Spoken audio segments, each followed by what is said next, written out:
Hi! Are you curious what to do if an eviction is necessary when the property you're responsible for is in a trust?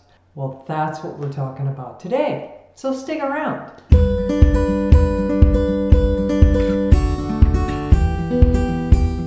Now, successor trustees assume many duties, including securing the property and possibly evicting renters. From my experience, every trust or probate situation is totally different. There could be sibling issues, tax issues, tenant issues, but on the positive side, all the issues are resolvable. Believe me, I covered details in my other videos selling property in a trust. Once the grantor has passed, the trust becomes irrevocable and cannot be changed. The assets in the trust then pass to their beneficiaries, and the successor trustee will follow the directions of the trust exactly as the loved one designated, which sometimes includes selling occupied rental property. Now, in my many years of helping successor trustees sell property that a loved one left behind, I would say that evicting a renter is one of the most difficult and emotional duties because you don't know the party or understand the tenant law. And it's a huge step that holds up the process. In times like this with COVID, there are delays out of the trustees' hands.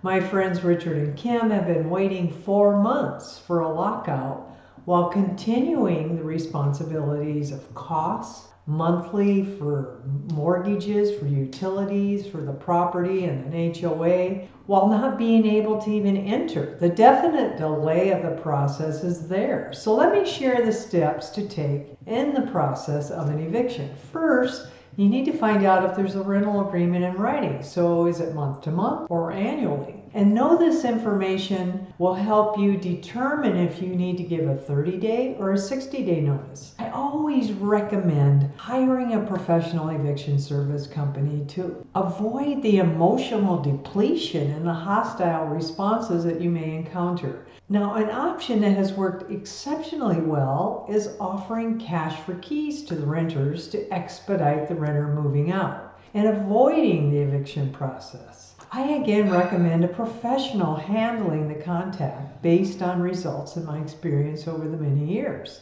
In some cases, the tenant may choose not to take the cash for keys, and the professional company can take the next step in filing and serving the proper notices to the tenant and with the courts. Once that's filed and the court date is set, the hearing by the judge determines the number of days later they will meet the marshal at the home to remove the tenants and secure the home. The home becomes secure by having a locksmith change all the door locks. Now, 99% of the time, we have no other concerns about the tenant. Once in a while, there will be a tenant that comes back to do whatever to the home. And when that happens, there needs to be a resecuring in a more legal way with a police report filed. I tell you these stories not to alarm you, but to allow you to see the glimpse of the reality of dealing with what may seem like